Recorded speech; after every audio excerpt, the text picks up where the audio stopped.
प्रिय डूंगरपुर वासियों, कोरोना के संबंध में मैं आपको 2-3 चीज़ें बताना चाहूँगा। वर्तमान में ज़िले में लगभग 1900 एक्टिव केस हैं और पिछले एक वीक से लगातार केस कम होते जा रहे हैं। अभी पर डे का जो औसत है वो लगभग 100 के लगभग चल रहा है। और डिस्ट्रिक्ट हॉस्पिटल की जो स्थिति है उसमें आज सुबह की रिपोर्ट के अनुसार अभी 305 बेड के अगेंस्ट 105 पेशेंट हमारे यहाँ एडमिट है। साथ ही साथ अभी एक और चर्चा चल रही है कि बच्चों में भी इसका संक्रमण हो रहा है।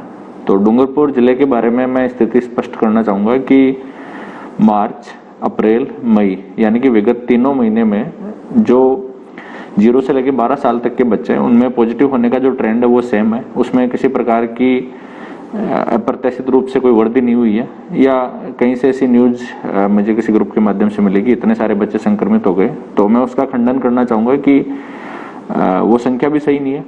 और 0 से 12 की कैटेगरी में वर्तमान में जिले में 50 से भी कम बच्चे संक्रमित हैं और पर डे के 2-3-4 केस आते हैं।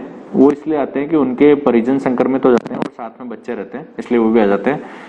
जिले में पिछले 6 महीने में ना ही तो किसी बच्चे की कोरोना से डेथ हुई है और ना ही ऐसा कोई सीरियस केस आया है जिसको हॉस्पिटल में एडमिट करवाया जाना पड़े। एक केस में क्योंकि उसके पेरेंट्स संक्रमित थे, मदर भी हॉस्पिटल में थी, बच्चा घर पे अकेला था, तो मदर ने उसको हॉस्पिटल में अपने साथ रखा था, वो भी स्वस्थ था। व्यक्तिगत मेरे द्वारा भी 1-2 बार मुलाकात उनसे की गई थी।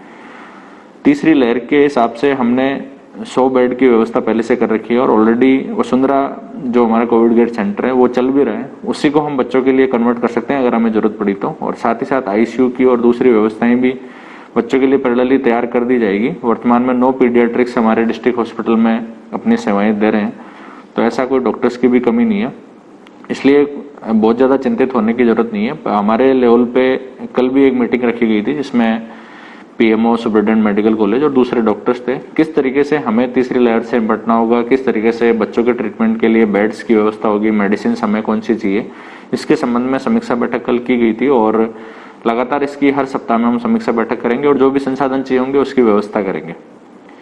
इसलिए आप लोग जो सरकार के कोविड प्रोटोकॉल है उसकी पालना करें, घरों में रहें और लक्षण हो तो उसमें टेस्ट करवाएं।